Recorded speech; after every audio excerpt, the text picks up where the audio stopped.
Hello and welcome to our COVID chat. With us today is Chief Medical Officer Seth Kaufman. He's going to be talking about all things COVID here in Solano County. So take it away, Dr. Kaufman. Hey, thanks, Robin. Good morning, everyone. Sorry we're running a minute or two late today. Hope you stayed on and are able to join us. As usual, I'll start with a few of the hot topics, and then we'll go right into your questions. Rates are dropping across the country, across the state. I'm sure you see the headlines. They're real. As quickly as this spike of Omicron went up, it is also plummeting. This doesn't mean that it's gone. Everyone who's watching, and you probably know somebody who turned positive this week. It's so common now that I say that because one of the hot topics is all the news around it becoming endemic or loosening mask guidance and prevention strategy because things are getting better. Know that while rates are dropping, I'll give you numbers in a second, there's still a lot of COVID out there. And there's still much more out there than we see in previous spikes. So we've gotten used to Omicron is there were so many cases and we're down, but we're not even down to some of the peaks of our previous spikes. My point is still be very careful right now. And it's going down so quickly that there will be, soon there'll be more reasonable discussions around loosening transmission criteria, feeling a little safer out in the world. But I know for my own family, we're not really changing much right now. We're being careful what we do. We're wearing masks everywhere, indoors and outdoors, N95. And so just be aware that I think a more balanced view would be stick to what you're used to in terms of transmission precautions. If you haven't gotten COVID, that's great. Even if you have, you can get reinfected. Just be careful right now until rates continue to drop. In Solano County here, rates have really plummeted. And I'm going to look at my data real quick here, looking down for a second. But, we're seeing 7-day averages under 200. That's really great. When you compare us to a month ago when we had daily rates of averaging almost 1,000. So we're 4 or 5 times down from where we were a month ago. But again, as I said earlier, from the Delta spike, some of our spikes, our Delta spike 7-day rate reached about 200 a day. We're at the top of our Delta spike when we were all very concerned and wearing masks everywhere and worried about transmission. We're kind of there, but the reason why it doesn't feel that way is because we're at 1,000 with Omicron. So I hope that kind of makes sense to you. The same goes with an interesting discussion around the next hot topic is, unfortunately, death rates. So I guess I'll start by saying that Omicron does cause death. Much higher risk in unvaccinated, much higher risk for those that are with a weakened immune system or older age, absolutely. And thank God, not the same level that we've seen with previous spikes, kind of. So here's how it works. We're seeing about 130, 140 deaths per day in the state of California. And during this Omicron variant, I think we've reached the peak of deaths. And it usually comes weeks after the peak in cases. Remember, it's the same kind of disease process and timeline as previous spikes.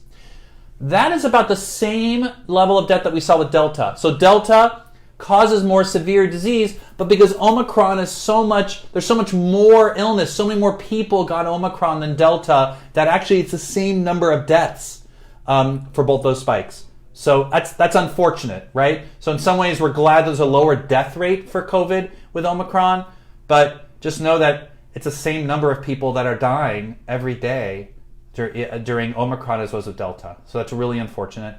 And the majority of those are unvaccinated. And we could talk about vaccinated versus unvaccinated, who's getting sick, but no doubt much higher risks of severe illness and death if you're unvaccinated. Now, none of that compares to the death rate during the spike last year. So during December, January of last year, the death rate spike was much higher, and that's because we didn't have a vaccine. So the vaccine is protective.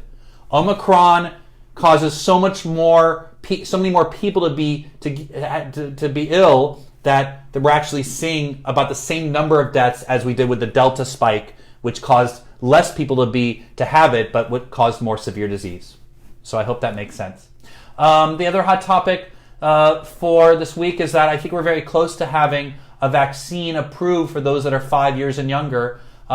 That's great. That's great because there's many families out there that's their biggest concern. Everyone's vaccinating the family. Everyone's boosted. They feel protected, but they have a young one who needs to be vaccinated. So that the meeting for that with the FDA is the 15th of February. I think most projections that it'll be pretty soon after that there'll be some recommendations around our real young ones getting vaccinated. There is some pressure as we try to keep those schools open. We try to avoid outbreaks and transmission within schools and daycare centers and things like that. Super important to all of us.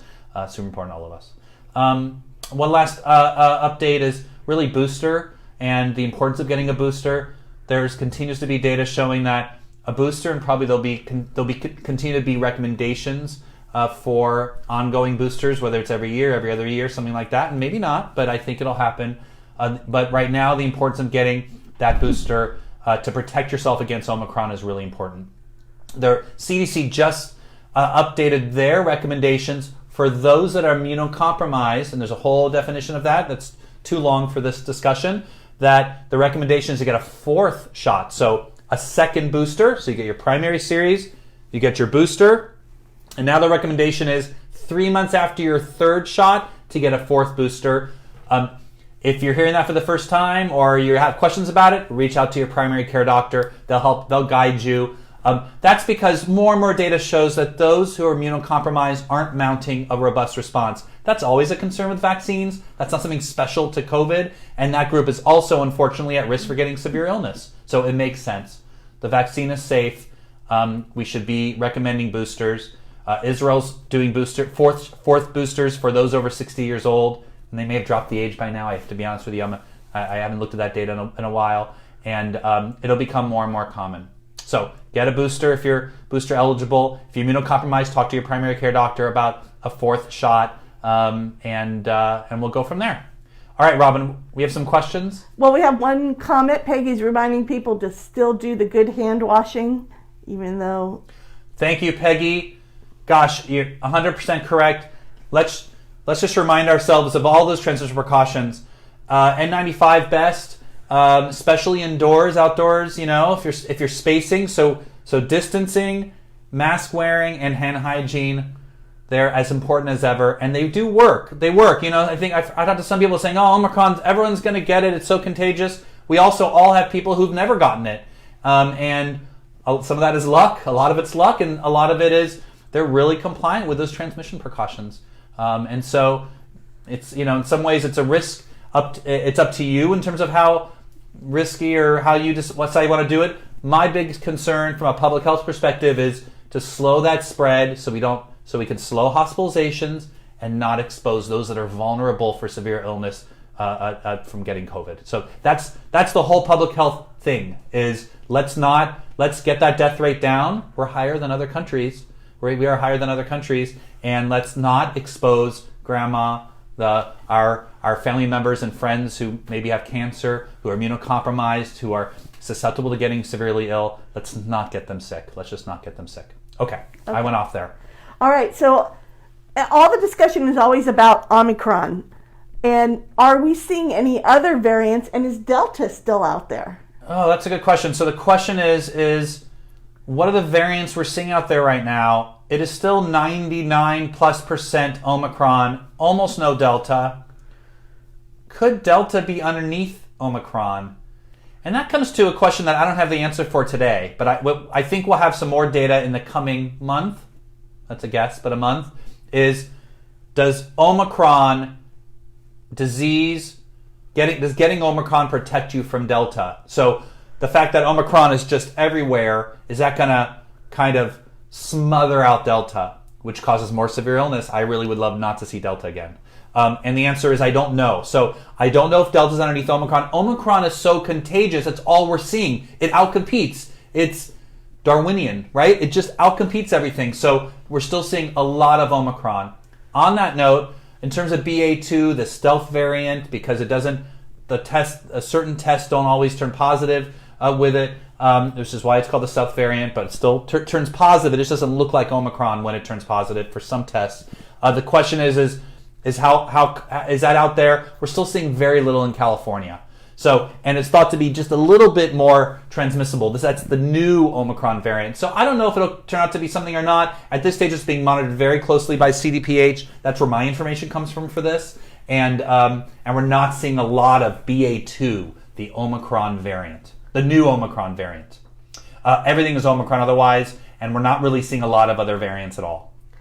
All right, Kathy's asking, she says she missed the first 2 minutes, and are we seeing rates going down and hospitalizations? Yeah, everything's going down. Thank you, Kathy. It doesn't hurt to repeat the stuff, absolutely, and I didn't say it completely. Rates are dropping significantly, plummeting, and hospitalizations for COVID are dropping. The hospitals in our health system, which we're in communication with, we know our own data and we know what others are going through, are very, very full right now. But still with some COVID, but COVID rates for hospitalizations for the county are down to double digits. So it was in the 80s as a county. That's pretty good. We're really used to, like, during really low periods having county hospitalizations for COVID in like the 10 to 15 to 20 range. So just putting it out there that we're still several times higher than what we would call like our baseline level of COVID, at least in the last 2 years. But the answer is we were in the 130s, 150s at one point, something around there. We're in the 80s as a county. So hospitalizations are down for COVID, and rates are down by several times from the spike a month ago. So yes, down across the board. So Omicron's still filling up hospitals. Why is it so contagious? I mean, what's happening with that particular variant that makes it so much more contagious? The question is what makes Omicron so much more contagious? That's a really good question. That's a virology question about how it's transmissible. Like, does it stick more when it gets in? Does it take less of the virus to make you sick? Is it lighter and floats in the air more? I have to be honest with you, I don't know that answer completely. We know that the R naught, the rate of transmission, how many people are transmitted from one person to others. So if one person has it, how many others can possibly get infected is several times higher than the wild type. So the answer is it's really transmissible, and that's in some ways normal virus variant life cycles, whereas the variants that can be transmitted more easily survive better and grow. So that's what we're seeing with Omicron. Which of those factors, whether it's more sticky, whether it takes less virus, or whether it just more easily kind of gets through the air and into your body, I don't know that level. But that's a good question. So with everybody getting Omicron, right, will it help us reach herd immunity? Or do we even care about herd immunity? Yeah, remember when we used to talk about herd immunity? It's kind of like when we used to talk about, is it droplet? Is it airborne? Remember that? Does it fall on the ground? Does it float in the air? That's all gone because it's so contagious it doesn't even matter anymore. That's a good question around herd immunity. So the question is if everybody's getting Omicron, will there be some level of herd immunity? And the answer is yes, depending on what new variants come up. So it's just not discussed that much anymore, because the answer is I'm hoping if we don't have a new variant that can reinfect people who've had Omicron/vaccinated, will we have a very low period of infection for quite a long time that allows you to go safely on vacation, allows me to go safely on vacation, so we can go see our grandparents and our, that kind of stuff. So that would be the kind of herd immunity discussion, that that there's so much either natural immunity and that the boosted individuals are pretty protected, that we reach a herd immunity level and this thing really can't spread. That's what everybody's hoping for, I guess is the best way to say it. And the wild card is new variants, right? And the wild card is if you had COVID but have not been vaccinated, are you protected? We know those that are vaccinated have a really good immune response. The variability for those who've had natural infection only is unknown. So some people, but there's data on this, some people have barely a response and their bodies are not really immune, and some have a lot. So Omicron causes less severity, less illness. There's many stories of people getting Omicron over and over again. Getting COVID over and over again, including Omicron reinfection. So I think there's too many variables to know whether we're going to reach herd immunity with this. Okay. Maureen's asking an interesting question. She says, how will we know when the pandemic has ended with all this variance going on? Maureen. You're asking the $1 million question. When will we know that this pandemic ended? That's a good question. In some ways, it's the endemic discussion. So let's talk about what endemic means. Endemic means that the virus becomes a natural part of our society. Flu is a natural part of our society. We all accept that in winter there's going to be flu, although we saw very little flu this year, a lot because we're all wearing masks and distancing and doing good hand hygiene, which we're going to do every winter now, I think, if this becomes a normal part of our lives. We're all very used to it. We know death rates from flu, like there's data every year. We create a new vaccine every year based on the Southern Hemisphere's pattern, and some years it's a slam dunk and works really well. Some years it's partial protection. That's when this pandemic will end, in my opinion. It's hard right now because it's so transmissible. Flu is nothing close to being this transmissible. It doesn't spread like this. There's a lot of deaths still. So I think that's the hard part.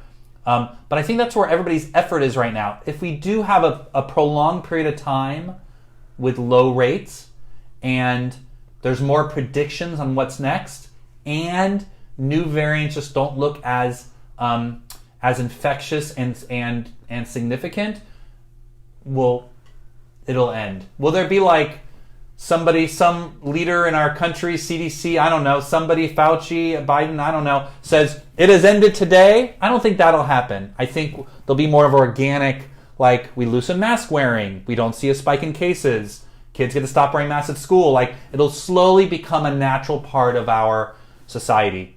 And then you might ask, question 1B would be, and then we'll start seeing COVID every winter or every seasonally? I think most of our public health experts feel like it'll be with us for a while in some sort of pattern. I don't know. I think it can go a lot of different ways. It could become so mild we don't hear about anymore, but maybe it's out there. It is a coronavirus. There's many other respiratory coronaviruses, but this one's a little special. It's a little different. It's so transmissible and other things and the death rate. But so the answer also is, once it's endemic, does that mean it's endemic and it's going to be with us forever? And I think those are all things that are at this stage mostly opinions. So hope that helps a little bit, but that's a hard question. So if someone's vaccinated and gets COVID, does that infection effectively serve as a booster for them, or do they still need a booster? Like say they've only gotten their first 2 shots. Yeah, so the question is, if you get COVID and then get vaccinated, is it like you've had a booster shot? And there's actually data on this. So a couple things. No doubt, if you've had COVID and then you get vaccinated, it ups your immune protection. What we don't know is by how much or how protected you are. And the booster is so safe. Very few, very, very, very few serious reactions that the recommendation right now is continuing and get a booster. And that's what I would recommend also. And man, Omicron has spread so much. A lot of people have had Omicron. I would tell you, you have no way of knowing whether you had any immune response or a little immune response, whether you felt something or didn't feel something, that you don't want this again. Just go get a booster and be done. That's what I tell my family and friends and my patients. That's my recommendation. Okay. If you get COVID, how long are you contagious, and does it change if you're a vaccinated person who gets COVID? What's the transmission period for COVID is the question, and what's the difference between vaccinated and unvaccinated? Good question. Coronavirus, the COVID has been transmission risk has been pretty consistent with other coronaviruses and other virus transmission life cycles, I guess. But essentially, you are most transmissible a day or two before having symptoms, and then it remains very, very high and generally falls in the first few days, but can be prolonged. And then the data on transmission, which is a little fuzzy, right? It's not as good as other data because it's hard to measure, is that those that are vaccinated are likely less transmissible pretty earlier on. So I hope that helps. Generally, but it doesn't mean you're not. You're not. It's not that you're at no risk for transmitting it at day 5, day 6, but the risk drops after the first few days for most people, it drops significantly. Those who are immunocompromised can be shedding for quite a while. It's also hard to predict, period. Everybody's a little different. So that's why there's, you have all these isolation periods of 10 days, 5 to 7 for some, in some areas if you have a negative test, a negative antigen test. So that's why you see all those different numbers. 10 days is a pretty safe place if you didn't have severe disease and you're not symptomatic. We know at 10 days the transmission goes way down, but you're most transmissible in those first few days and a day or two before you even feel something. Viruses are pretty smart. They know, hey, if you don't feel anything, you're not going to, this gets me kind of out there and spreading. If you're walking around, you're not feeling anything, it's a great way to spread around. So viruses have evolved to be pretty smart, and its highest transmissibility is right at test positivity, right when symptom onset, not test positivity, right at symptom onset or the day before. Pretty smart viruses. So there's a lot in the news about long COVID. What is long COVID, and are we seeing that in Solano County? Yeah, I think long COVID is still being, formalized. But it's the long COVID is prolonged symptoms after a COVID infection, and it can happen from those having severe illness. It can happen from those having mild symptoms, and we talk about like the COVID fog. People feel fatigue, generalized weakness, chronic shortness of breath, and cough. And just kind of foggy brain and just not feeling like they can concentrate. There's some data showing that some of those do eventually resolve. I think there's still a lot of data out there that needs to be digested and summarized about what is that long COVID syndrome look like? How long does it really last if it's not going to last forever?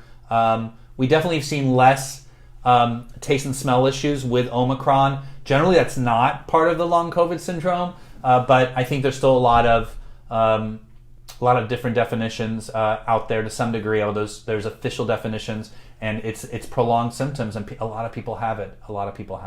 And that's a big concern. I've had many conversations with people who are like, well, my risk for getting severely ill is low. And I say, yes, but do you want to feel horrible for months? And do you want to not be able to concentrate? You got to work. You got to raise your family. Do you want to feel bad for months? And so long COVID's the real deal, and we should try to avoid getting it. All right. Peggy's asking, why are people getting the booster and ending up getting COVID? And she says she see higher incident of people getting COVID who have been boosted.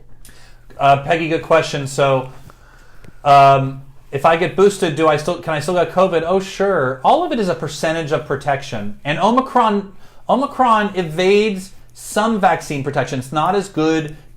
We are pretty protected against Delta. It's a little lower for those that got the primary vaccine series. The booster helps, but it absolutely doesn't eliminate the possibility of getting COVID.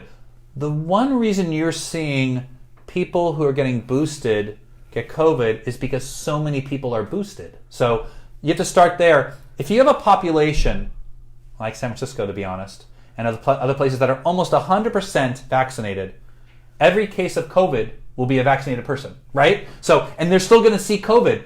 Maybe, the rate there is 10, 20%, but that's still a lot of cases. So that's mostly what we're seeing. Now, in the Delta period, we had less people vaccinated, and we were more protected against Delta. So the unvaccinated to vaccinated ratio of COVID infection was a bigger gap, a lot more unvaccinated. It's a little more even with those that are vaccinated because there's so many people that are vaccinated. I hope that makes sense. So if half of what we're seeing, just for, it's probably around there somewhere, but just for mathematics, to keep it simple, let's say half the infections we're seeing are vaccinated and half are unvaccinated, but only 10% or 20% of your population is unvaccinated. By total numbers, right? You're at much higher risk for getting COVID if you're unvaccinated. So I hope that makes sense. That a lot of what you're seeing out there when you see your friends and family like, oh my God, I had COVID, but I got boosted, is because so many people have received the vaccine. That's the big reason why. And then you got to ask who's getting really sick from it. And we know from Israel data and others that even with the booster, the risk for getting COVID is out there. And that's why I'm boosted. I'm not tearing off my mask or doing anything. I'm being as careful as I was before I was vaccinated. But I'm not so worried about getting severely ill because I'm boosted. So I hope that helps. And Yvonne is saying health and wellness helps out in kicking this virus. Oh, absolutely. Thanks, Yvonne. Was there more to the question? Well, I'm just wondering if you want to talk a little bit about that. I'll thank you, Yvonne. And I need these reminders that health and wellness helps a lot. So the question is about health and wellness and just keeping yourself healthy. And that is absolutely, exercises those lungs. There's a lot of data showing that your immune system is stronger if you're eating well, exercising, just good, healthy lifestyle efforts absolutely help a lot. So that's a great comment, Yvonne.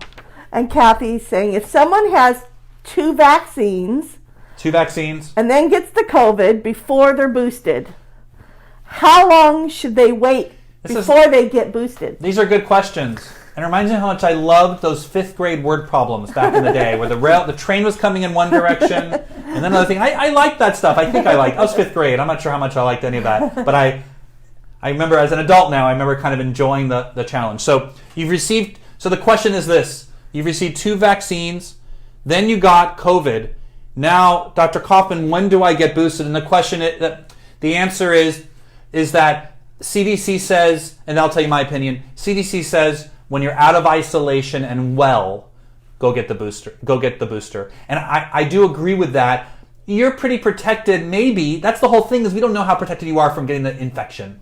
And we know that that's variable. Some people really boost a lot of have a boosted immunity, maybe equivalent to a booster, and some barely create any antibodies or cell immunity from getting COVID. So my opinion is just wait a few weeks and go get vaccinated. You don't have to get it the day you're out of isolation. You're probably protected for a while. Be extra careful, but and you don't want to be sick when you get it. You want to have a good healthy system. It's not going to be dangerous for you likely, but you want your immune system to be ready, just like you want your immune system to be ready to mount a response to the vaccine. So my opinion is wait 2 weeks. As long as you're feeling great, go for it. If you had severe illness from COVID, you got to wait longer because you got to be well and out of your isolation period. So generally it's going to be 20 or 30 days. But for the vast majority of people, if you got your vaccine series, you got COVID, wait maybe 2 weeks. If you're asymptomatic, you're feeling great, you're obviously going to be out of isolation if you didn't have severe illness, go get the booster.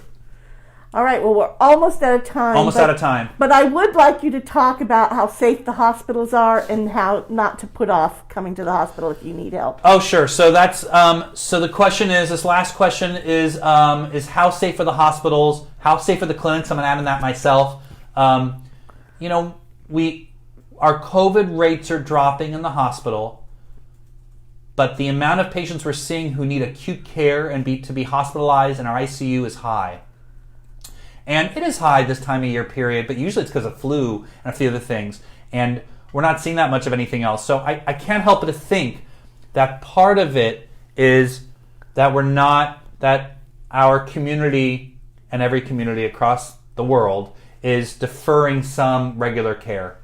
And that's hard to quantify, and there's little data on this, but I'm just telling you that if you need appointments, you need care, you have things scheduled, go. It's good for your overall health.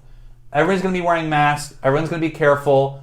We're going to really try to avoid any transmission in the walls of the hospital and the clinic. We've had a very good track record. So I'm saying that to you because your long-term health is really important. So if you have regular appointments, you have things you're supposed to be doing for your health, do it because we're seeing a lot of hospitalizations, and part of it is just people have not been able to get access to the care they've needed in the last 2 years of the pandemic. All right. Well, I just want to do a couple reminders here that next week on February 17th at 5 p.m., we will have a Doc Talk Live with interventional cardiologist Mark Villalon talking about heart health. And then Dr. Kaufman will be back next month, March 9th, 10 a.m.